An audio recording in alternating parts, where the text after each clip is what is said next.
Sebagai salah satu meningkatkan kebugaran tubuh, keberadaan spa merupakan suatu hal yang sangat penting dalam menunjang pariwisata. Hal ini berbanding terbalik dengan kenaikan pajak 40% bagi pengusaha spa yang dikhawatirkan berdampak pada minimnya wisatawan menggunakan jasa spa akibat mahal.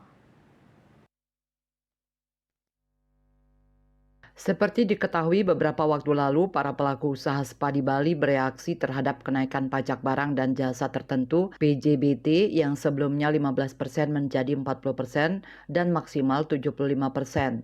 Situasi ini merujuk pada aturan yang diterapkan di Kabupaten Badung, bahwa berdasarkan Peraturan Daerah Perda Badung Nomor 7 Tahun 2023 tentang pajak daerah dan retribusi daerah, spa dikategorikan sebagai jenis pajak kesenian dan hiburan.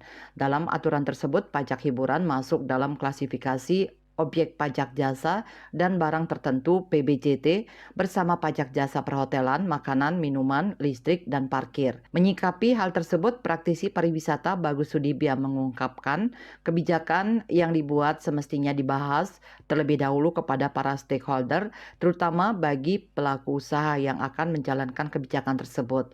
Berbicara mengenai spa, salah satu manfaatnya yaitu untuk mengembalikan kebugaran daripada tamu atau wisatawan. Sehingga semakin banyak orang pergi ke spa, maka suatu bangsa dikatakan sehat, produktif, dan lebih kompetitif. Oleh sebab itu, apabila tarif pajak spa dinaikkan di luar batas kewajaran, maka semakin sedikit orang akan menjaga kebugarannya lewat spa. Nah, sehingga oleh karenanya maka lebih banyak orang bisa pergi ke spa untuk menjaga kebugarannya, maka bangsa itu akan menjadi lebih sehat.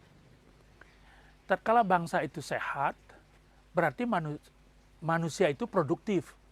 Produktif berarti dia akan jarang sakit, dia akan bisa menyelesaikan tugasnya dengan lebih baik, dia akan lebih bugar, sehingga dia akan menjadi lebih kompetitif, lebih bersaing. Jika seandainya ini kita pajaki di luar daripada kewajaran, maka lebih sedikit orang yang bisa menjaga kebugarannya lewat spa, karena mungkin biayanya terlalu mahal. Dengan demikian, maka ya, kalau kita mau menjaga kebugaran kita itu tidak mungkin lagi lewat spa secara umum.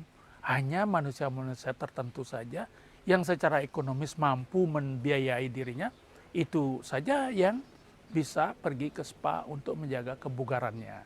Ditambahkan, manfaat adanya spa mesti dipahami dengan baik oleh pemerintah, bahwasanya spa tidak bertujuan untuk hiburan semata, melainkan untuk menjaga kesehatan. Apabila hal ini sudah dipahami, semestinya kenaikan pajak spa tidak perlu dilakukan.